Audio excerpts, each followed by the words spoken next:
أعوذ بالله من الشيطان الرجيم. بسم الله الرحمن الرحيم. اللهم صل على محمد وعلى آل محمد بعدد كل معلوم لك حمدا ومصليا. أما بعد، ده مهم سوال جواب. علامه ابو عبدالرحمن رحمت الله علیه مبارک فرمایي چې په هغه حدیث شریف کې چې د پیغمبر علیه الصلوة والسلام مبارک د معراج واقعات پکې بیان کړي ده. پیغمبر علیه الصلوة والسلام مبارک فرمایي چې ما حضرت یوسف علیه السلام مبارک ولیدي او هغه ته د ښکلا نیمه برخه ورکړل شوې وه. د دې حدیث شریف په تشریح کې علامه ابن منیر رحمت الله علیه مبارک په فتح الباری کې لیکلي دي چې د پیغمبر علیه السلام مبارک مراد د دې چې حضرت یوسف علیه السلام مبارک ته د ښکلا او حسن نیمه برخه ورکړل شوې وه، کوم چې الله جل جلاله وما ته راکړې ده.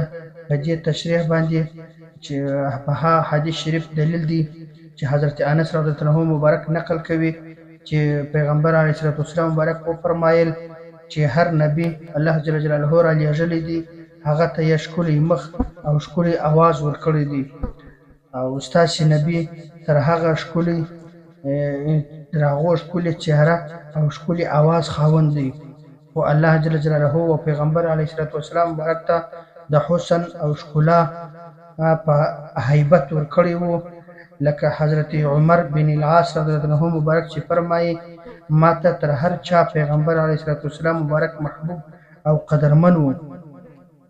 د پیغمبر علیه السلام مبارک ډیر درنښت او قدر په خاطر مې هیڅ وس نه وو چې د مبارک صلی الله علیه وسلم مبارک په ښکلا باندې سترګې ډکې کړم.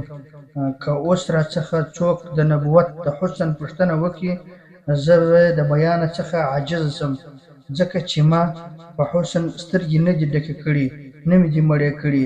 او دا راز عروه بن مسعود الثقفي رضی الله عنه مبارک وینا ده چې د دې د صلح حدیبیه په دوران کې د صحابه کرامو په صفت کې وایي چې دوی مبارکان او پیغمبر علیه السلام مبارک ته ډیر درنښت او د عزت په خاطر په شوخو ډکو سترګو نه کتل.